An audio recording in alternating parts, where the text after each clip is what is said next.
الله وحده لا شريك له وأشهد أن محمدا عبده ورسوله صلى الله على آله وأصحابه ومن تبعهم بإحسان إلى يوم الدين أما بعد يا أيها الذين آمنوا اتقوا الله حق تقاته ولا تموتن إلا وأنتم مسلمون يا أيها الناس اتقوا ربكم الذي خلقكم من نفس واحدة وخلق منها زوجها وبث منهما رجالا كثيرا ونساء واتقوا الله الذي تساءلون به والأرحام إن الله كان عليكم رقيبا يا أيها الذين آمنوا اتقوا الله وقولوا يصلح لكم أعمالكم ويغفر لكم ذنوبكم ومن يطع الله ورسوله فقد فاز فوزا عظيما أما بعد رب اشرح لي صدري ويسر لي أمري واحلل عقدة من لساني يفقهوا قولي اللهم أرنا الحق حقا وارزقنا اتباعه وأرنا الباطل باطلا وارزقنا اجتنابه آمين يا رب العالمين. My dear brothers and sisters in Islam, we're in some special days that Allah subhanahu wa ta'ala has ordained on us. These days are so beneficial that all 5 of our acts of ibadah or arkan of Islam is being practiced in these days. We have siyam, we have the shahada, we have zakat, we have fasting, and we have hajj. All the pillars of Islam is being, plus beyond that is in this month or these days, the first 10 days of Dhul Hijjah. Brothers and sisters, I wanted to start with something that many of the scholars claim. Many of the scholars claim is 1/3 of our Sharia. There's one hadith that the Prophet ﷺ narrated. And just for your information, just as an educational, many of us are familiar with Imam Bukhari. Many of us, or if not all of us, are familiar with the book Imam Bukhari, the book of hadith. However, there are more than 200 books of hadith that our scholars have written. And many of these books start with one hadith in particular. And all of you maybe know this famous hadith. And if I was to ask you, if you had to write a book on Islam, what would be the foundation? What would you be talking about? What would be the subject matter? Would it be about Islam? Would you be talking about Allah? Would you be talking about the oneness of Allah? Would you be talking about our beloved Prophet Muhammad sallallahu alaihi wasallam? Would you be talking about the Sharia? What would be the subject matter? Something jihad, extremely big topic. However, majority of the scholars of hadith started their book with this one hadith. And every one of you should memorize this hadith. This hadith an Umar ibn Khattab, Abu Hafsin, Amirul Mu'mineen, radiyallahu anhu, قال سمعت رسول الله صلى الله عليه وسلم يقول إنما الأعمال بالنيات وإنما لكل امرئ ما نوى فمن كانت حجرته إلى الله ورسوله فهجرته إلى الله ورسوله ومن كان حجرته للدنيا يصيبها أو امرأة ينكحها فهجرته إلى ما هاجر إليه رواه البخاري وإمام مسلم رحمهم الله. This hadith is muttafaqun alayh, and it's been narrated. Many of you know the famous hadith, actions are by intention. Actions are by intention. So whoever does for the sake of Allah, he will be rewarded with this intention. And whoever does for the sake of, whoever migrates for a woman or for anything else other than Allah, this will be his reward, and Allah will give that as a reward, and there is no reward in the hereafter. Many hadith around this topic. We could spend 6 hours talking about actions are by intention. What I wanted to talk about, this hadith is immortalized in the history books until the Day of Judgment. One of the companions, he decided to migrate from Mecca to Medina. And he thought he could kill 2 birds with 1 stone. There's a woman that said, if you come to Medina, I will marry you. So he left Mecca with the intention to go marry this woman. While the greatest sacrifice we're talking about, the greatest sacrifice of Muslims at the time of the Prophet ﷺ was the hijrah. One of, if not the, one of the greatest sacrifice is the hijrah, leaving Mecca and going to Medina. Now, this one person, he left and he goes to Medina and he gets his prize. Imagine, the Prophet ﷺ gathers the believers and he tells them this hadith. This man is thinking, what have I done? I went for the sake of getting married. Now all my reward is only this, and on the day of judgment, my migration is zero. There's no reward in the hereafter. Now, my dear brothers and sisters, I want to drive this point home, how important it is for intention. Our intention when we do for whatever we do. Now, imagine, and I do want to drive this point home. Imagine you're men, you want to impress your wife or your future, wife. You go, you buy roses, you get chocolate, you dress, you get nice stove, you get everything is ready. Everything is ready. If you have kids, you send them off to the grandparents, you rent them out, whatever it is, just so you could have some time with your spouse, with your loved one. Now, brothers and sisters, you're all decked out, you're playing nice nasheed, and the food is all prepared, ordered. You didn't get anybody to cook it for you. All nice, candlelit, everything is ready. Now, you go smelling all good. Your wife is present in front of you. She's looking all beautiful. And you tell her, honey, I love you. I love you with all my heart. I love you with all my heart. And she says to you, she's sitting across the table, sitting next to you. She says, honey, I love you. I love you 99% of my heart. I love you with 99% of my heart, but I have 1% of my heart for the neighbor. There's a neighbor, there's a male, there's a man. I have 1% just for him, or my coworker, or whoever it is. What would you do, brothers and sisters? What would you do? What would you do? I want to know.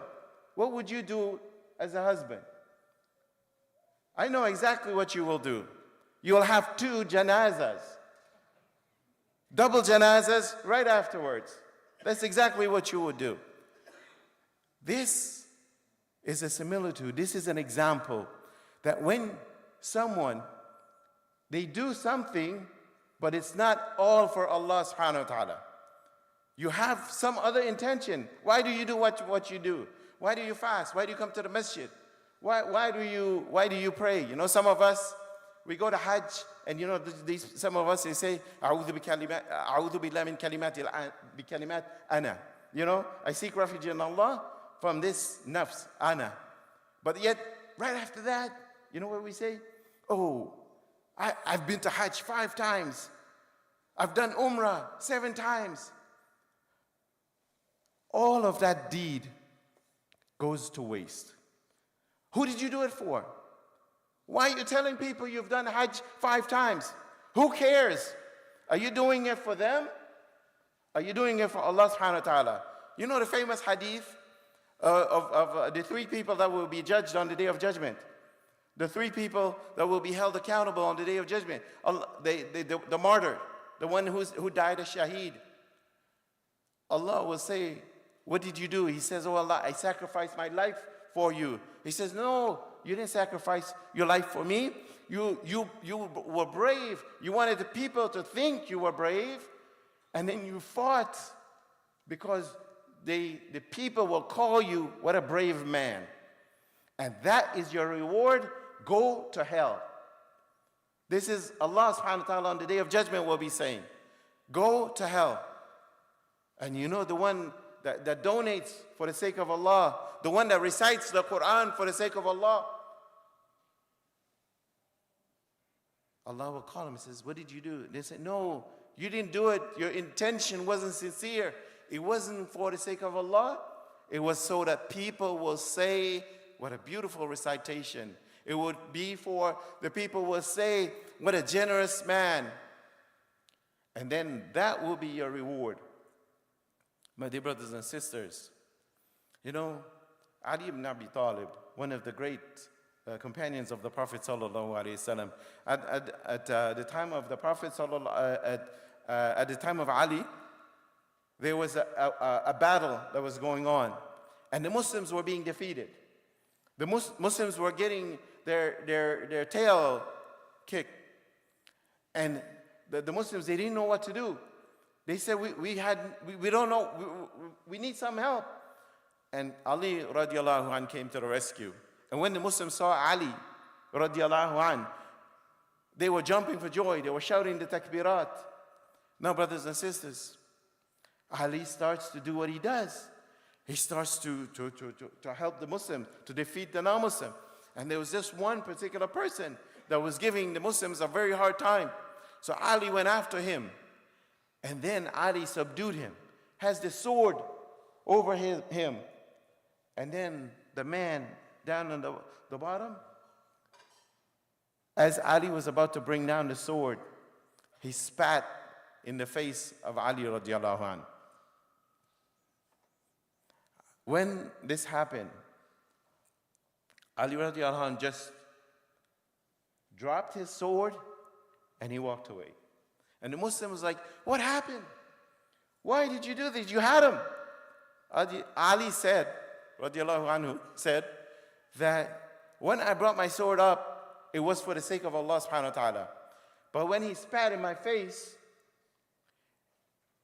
something went into my heart, and I felt if I brought the sword down, it wouldn't be for Allah subhanahu wa ta'ala.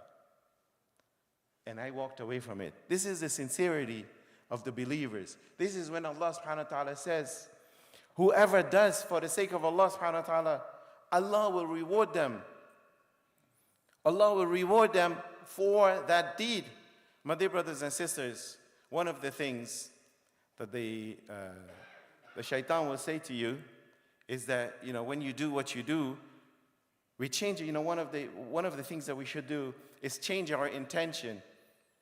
Every single day, when we're coming to the masjid, someone is, whatever the case is, you know, we're telling someone, no, I'm going to the masjid, I'm going to go early, I'm going to read my Quran. You don't need to tell people this. This is between you and Allah. When you're giving in charity, you give for the sake of Allah. When you're praying your sunnah, you're praying it for Allah subhanahu wa ta'ala. When you're fasting, why do you need to tell people, oh, I'm fasting? Why do you need to do this? Are you telling them because you want them to know so that they will say you're a righteous person, or would you do it for the sake of Allah subhanahu wa ta'ala? Now, one of the things that when we hear this is the shaitan will come and whisper to us. And the shaitan will say, well, you know, you've been doing things and it wasn't for the sake of Allah, so leave it. You know, you hear what the brother said? إِنَّمَا الْأَعْمَالُ بِالنِّيَّاتِ. Actions are by intention. And you know you didn't do it for the sake of Allah, so leave it.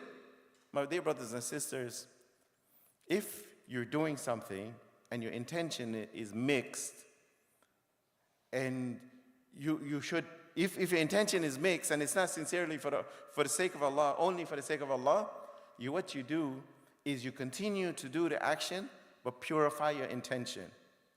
Purify your intention. Let's say, for example, you know, many of us, we pay our rent every month, or we pay our mortgage every month. When we go and we pay the mortgage, make the intention that you're doing this so you can live in a house, so you can provide for your family. Allah will reward you for this. Every moment you're in your house, Allah will reward you for it. When you eat, say, oh Allah, I make the intention that I'm eating for the sake of, so I could go to work. I can make an honest living.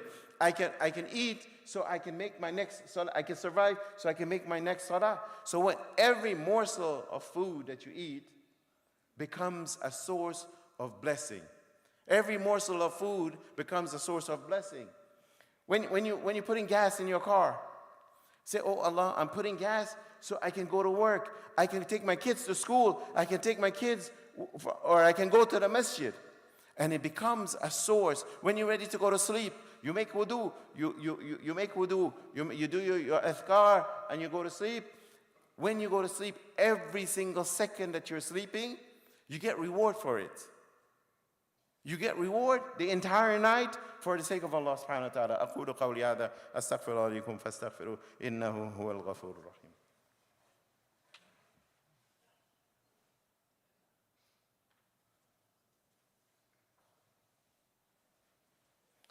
الحمد لله رب العالمين وعاقبة للمتقين والصلاة والسلام على رسول الله الكريم وبعد. My dear brothers and sisters in Islam, Ibrahim alayhi salam offered the greatest sacrifice a human being could in Ismail. And he was very sincere in his sacrifice. Allah replaced that sacrifice with a lamb. My dear brothers and sisters, there's no place on earth today where there is lamb, a ram, a sheep, a goat for the Muslims to switch or to exchange instead of their kids. In Palestine today, they are living the ultimate sacrifice of Ibrahim alayhi salam. Every single day is an Eid sacrifice for them. Thousands, tens of thousands of children are being sacrificed today, are being killed, and the entire world is watching. The entire world is helpless. The Muslims in Palestine, in Kashmir, in Burma, in Sudan, in all these places, in China, they're being sacrificed. Their food, they have no food. You have food, we're overeating. You have white thobes, they have white coffin. You are fasting for the sake of Allah. They're starving because they have no food. Brothers and sisters, their sacrifice is an example for us today as Muslims. What can we do? You know, these are the best days. Allah subhanahu wa ta'ala and the Prophet sallallahu alayhi wasallam recommended we fast the first 9 days of Dhul Hijjah if you're not in Hajj. Are you fasting for the sake of Allah? Are you giving in charity for the sake of Allah? The masjid is close, in proximity. Are you coming to the masjid and you praying other than the Jum'ah prayer? Are you giving in charity for the sake of Allah when they have no food, no water, no shelter, and then the children, the little children, are walking miles to get water, and as they're coming back, they get sniped? My dear brothers and sisters, the lowest of Iman, the lowest level of Iman is to feel in your heart, to feel, to have some remorse in your heart. Have we sedated our hearts? Is our hearts still alive? Are we able to revive our hearts? What can we do? And I will end with this. You can fast. You can make dua. The dua of the one that is being oppressed, there's nothing between them and Allah. And Allah will answer the prayers. There are all the children that died, all the women that died, all these people that died, they're all shuhada. لا تحسبن الذين قتلوا في سبيل الله أموات بل أحياء عند ربهم يرزقون. No, don't say they're dead. They are alive in the sight of Allah subhanahu wa ta'ala. They are receiving their reward with Allah subhanahu wa ta'ala. We are the ones should be asking, Allahumma rzuqni shahadatan fi sabilik. This is an honor. It is a high status. And Allah only grants it to the true believers. We ask Allah to make us from them. Those of you who can speak out. Speak the truth. Speak the truth. Even if it's in the social media, even if it is whatever it is, boycott the people that are supporting these causes. I've mentioned this before. I don't know why Muslims are still drinking Coke and Pepsi. This stuff is poison in the first place. I don't understand why Muslims are supporting Starbucks. Why? They're the ones that are killing the Muslims. They are the ones that are funding the genocide. Boycott. Make dua. Protest. Take your children. Let them see you're an example for them. So when they grow up and we leave them in this world, they know that we did something. If we're home sitting down watching the NBA finals, wasting 3-4 hours watching this wasted time, dead time, while our brothers and sisters are dying. What happens if you were in that situation and you know somebody else was watching the finals, somebody else was watching the hockey thing, and you're sitting, you are dying, you have no food, and your brother is just enjoying himself. May Allah protect us. May Allah protect our hearts. May Allah bring our hearts together. May Allah elevate Islam. May Allah grant victory to the Muslims. May Allah subhanahu wa ta'ala grant victory to the ummah of Muhammad sallallahu alayhi wa sallam while we are present. إن الله يأمر بالعدل والإحسان وإيتاء ذي القربى وينهى عن الفحشاء والمنكر والبغي يعظكم لعلكم تذكرون فاذكروا الله يذكركم واشكروا ولا تكفرون والله يعلم ما تصنعون وأقم الصلاة